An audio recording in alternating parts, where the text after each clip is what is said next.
Saudara-saudari terkasih, apakah saudara sudah memulai hari ini dengan penuh sukacita dan punya niat untuk berbuat baik meskipun kecil? Semoga Tuhan memberkati niat baik saudara.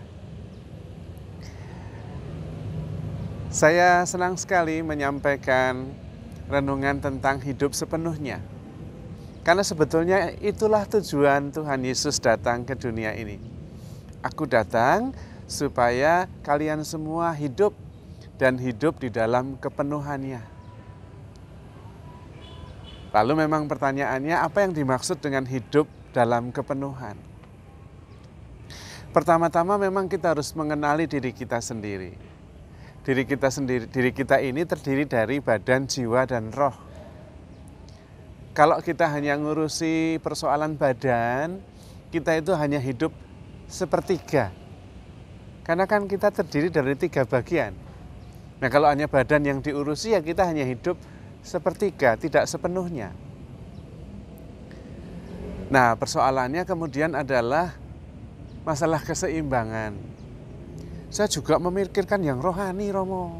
Setiap minggu ke gereja, setiap Jumat saya ke masjid, setiap hari berdoa 5 kali, 7 kali, ya itu bisa. Tetapi itu masih sangat sedikit.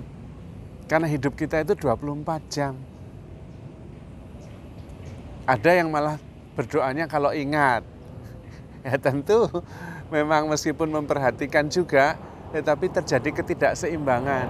Itu juga belum hidup sepenuhnya. Padahal kalau dibagi menjadi 3 bagian, badan, jiwa, dan roh, bagian badan itu justru yang paling terbatas. Maka sebetulnya tidak seimbang.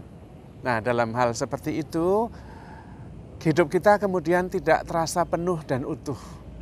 Ada yang kurang. Entah bagaimana kita merasa tidak puas akan hidup kita ini. Nah, karena kita tidak tahu, kemudian kompensasinya macam-macam. Mencari hiburan, entah makan berlebihan, atau rekreasi, atau kemudian melakukan hobi, dan sebagainya. Untuk memenuhi ada yang kurang dalam diri kita. Sebetulnya karena kita kurang seimbang. Nah, badan, jiwa, dan roh itu sepertiga, tapi pembagiannya tidak persis. Karena justru badan ini sangat terbatas dibandingkan dengan pikiran. Pikiran juga terbatas, jiwa juga terbatas, tetapi masih lebih besar dibandingkan badan. Sementara yang roh, nah yang rohani ini nggak terbatas. Karena berkaitan dengan cinta, itu juga nggak terbatas. Berkaitan dengan pengampunan, itu juga tidak terbatas. Berkaitan dengan kesadaran, itu juga tidak terbatas. Maka sebetulnya perbandingannya juga tidak persis sepertiga itu. Namun sayangnya yang kita perhatikan justru tidak seimbang. Yang roh yang seharusnya lebih besar malah sedikit. Yang badan yang seharusnya ya survival aja lah, secukupnya lah. Makan, minum, pakaian, rumah secukupnya. Yang penting aman, bersih, sehat. Itu saja. Lalu sesudah itu justru yang lain, yang rohani. Tapi Romo kan susah, hidup ini memang harus bekerja dan waktu kita sebagian besar habis untuk bekerja. Dan itu memang benar. Menurut saya cara hidup kita sekarang ini memang membuat kita tidak seimbang. Kebanyakan waktunya untuk bekerja. Padahal untuk membangun relasi juga masalah manajemen waktu. Mengatur waktu, mengatur emosi, mengatur energi. Kalau sebagian besar waktu kita habis untuk bekerja, tidak heran kalau kemudian relasi-relasi kita itu menjadi korban. Banyak suami istri yang relasinya tidak bagus karena sulit mengatur waktu untuk membangun relasi. Padahal relasi itu masalah manajemen. Bukan masalah cinta saja. Cinta itu dasarnya. Tetapi yang paling pokok di atas dasar itu dibangun relasi yang berdasarkan manajemen. Mengatur waktu, mengatur emosi, mengatur energi. Nah kalau tidak ada, lama-lama relasi itu juga renggang, bahkan sampai tidak ada relasi. Meskipun statusnya suami istri, statusnya orang tua anak, tapi kadang-kadang relasinya tidak ada. Karena tidak punya waktu, tidak mampu memanage relasi kita. Sekali lagi, relasi itu sebenarnya hanya masalah manajemen saja. Saya sendiri kemudian semakin menyadari bahwa gaya hidup seperti seorang imam, seperti saya ini, waduh bersyukur sekali. Mengapa? Karena tidak pernah memikirkan tentang cari uang.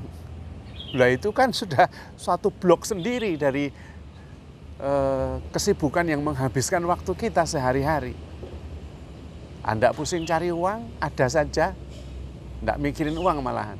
Dan itu bagi seorang pria, wah itu sudah dibebaskan dari satu blok tanggung jawab yang besar sekali. Dan kemudian sadar bahwa hidup itu memang tidak harus tergantung pada uang. Dan bisa dan bahagia dan mungkin. Tapi kalau tidak sebagai imam memang sulit memahami bagaimana hidup tidak mencari uang. Nah, ini juga sebuah perwahyuan bahwa hidup tidak mencari uang itu sulit sekali untuk zaman ini. Karena zaman dulu uangnya aja nggak ada, bagaimana sibuk mencari uang. Tetapi dimungkinkan, karena hidup lebih penting daripada mencari uang atau bekerja. Hanya sekarang sulit dibayangkan, ada cara hidup yang memang saya tidak tahu apakah salah atau tidak salah, atau memang harus begitu. Saya tidak mau menghakimi cara hidup tertentu. Hanya hidup tidak cari uang itu bisa. Saya buktinya, para imam buktinya, biku buktinya. Itu bisa dan hidup dan cukup. Bisa. Lalu ada seorang yang bukan imam yang juga bisa. Kalau Anda membaca buku judulnya Happiness Inside, penulisnya namanya Gobind Vasdev. Salah satu kisah dia yang di dalam tulisan itu menceritakan bahwa saya tidak mau menghabiskan hidup saya hanya bekerja saja dari pagi sampai sore. Dan itu bertahun-tahun, nggak mau saya. Saya mau berbuat baik saja. Berbuat baik saja. Lalu dia mulai berpikir, tapi apakah bisa hidup hanya berbuat baik saja? Dan dia kemudian berdoa dan berkata kepada Tuhan, kalau saya berbuat baik saja tidak hidup, yang salah Tuhan. Orang jahat aja bisa hidup, saya mau berbuat baik kok tidak bisa hidup. Nah, itu kisahnya Gobind Vasdev. Kemudian dia menolong orang, menolong orang, menolong orang. Hidupnya hanya menolong orang. Dan ketemu pasangan yang memang seperti itu juga menolong orang, menolong orang. Dan nyatanya hidup tuh sampai sekarang. Memelihara itu pasti akan tercukupi oleh yang dipelihara. Kalau kita memelihara tanaman, tanamannya tumbuh, kita bisa makan dari tanaman itu. Memelihara ternak, ternaknya berkembang, kita bisa makan dari situ. Intinya adalah bahwa hidup lebih penting daripada bekerja. Dan kita perlu seimbang antara kebutuhan fisik, jiwa, dan roh. Karena kita itu terdiri dari 3 bagian. Mau dipaksain juga nggak bisa. Kalau hanya tidak seimbang, hanya kebutuhan badan saja, makan, minum, pakaian, prestis, status, nama baik, itu hanya yang berkaitan dengan badan. Nah, kalau kita menghabiskan sebagian besar waktu kita di situ, tidak seimbang, bagaimanapun juga tidak bahagia. Mau dicari dengan cara apapun juga, karena tidak seimbang. Paling tidak hidup sepenuhnya. Demikian halnya juga tadi masalah bekerja, masalah mencari uang, masalah badan yang tidak seimbang. Demikian juga masalah jiwa. Ada orang yang tidak bisa menahan emosi. Gampang sekali marah. Tapi ada yang marah saja susah.